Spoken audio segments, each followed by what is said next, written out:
May Allah allow the world to see those days again when Muslims were at the forefront of progress and advancements. Regarding our situation today, we see that Salah and Jama'ah has been suspended due to the COVID-19 pandemic. In Gauteng, currently stats are low. What's your advice regarding attendance of Salah in Jama'ah? Jazakallah for that.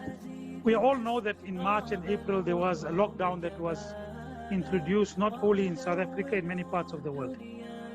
At that particular time, many of the ulama took the view that we have to abide by the legal regulations of the country. And this was not only in South Africa, it was in Pakistan, it was in the Haramain, it was in Masjid Aqsa, it was in Turkey. All places of the world had abided by that because the medical opinion was that you have to stay away from public gatherings. And that was the prevalent wisdom at that time, the prevalent law at that time. And all masajid, and today many times people said, why you did it? Even those masajid who said, why you did it, they also closed in March and April, because that was a law, So even the Darul Ulooms closed because of the fact that that was the law. So I look upon that as a temporary measure. It was never meant to be permanent. It was a temporary measure. And to give an example of it, it was like a temporary measure. Just say a young person goes for a knee operation. And when he goes for a knee operation, the doctor tells him, till the knee gets settled and you are able to move with the knee, or you got a wound in your knee, for the next 2-3 weeks, you go and sit on a chair. Now you go and see a young person sitting on a chair, you come in the masjid and say, no, this young person, he's sitting on a chair. Now you start forming a bad opinion about him. But he has got a medical opinion that listen, for the next 3 weeks or 1 month, because of your medical situation, sit on a chair. Now if he sits on a chair, it's not the ideal. He's sitting there because of a medical condition and he has been told by doctors to sit for that particular time. So he was supposed to sit only for that time till he gets better. He must start getting up again. It doesn't mean now because once he sat on a chair because of a medical condition, he must remain there forever. So that particular time was never meant to be that he's going to be like that for the rest of the life.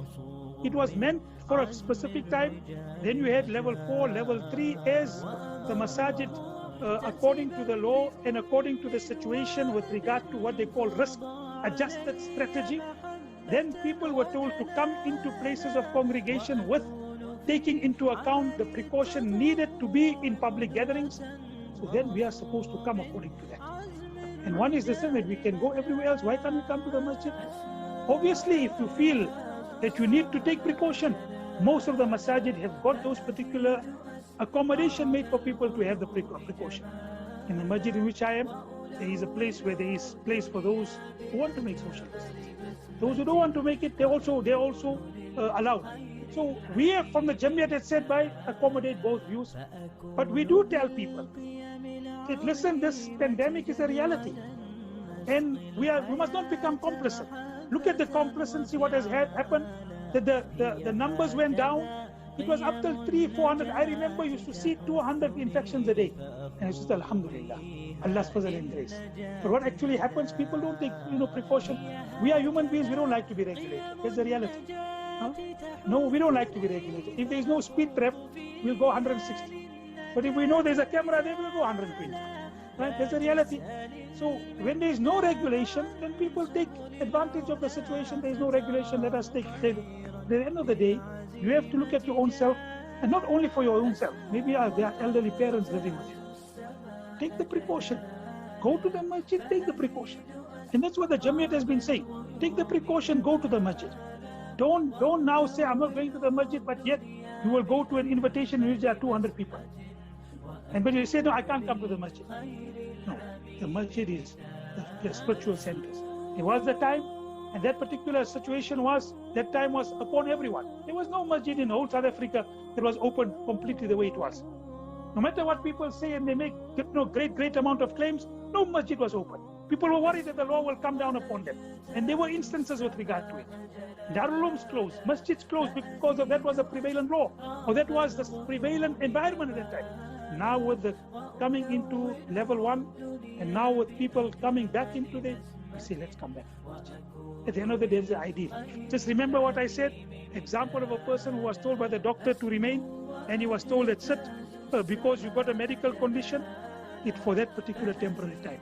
After the temporary time, you must get up and read his namaz, because to get up, qiyam is farz.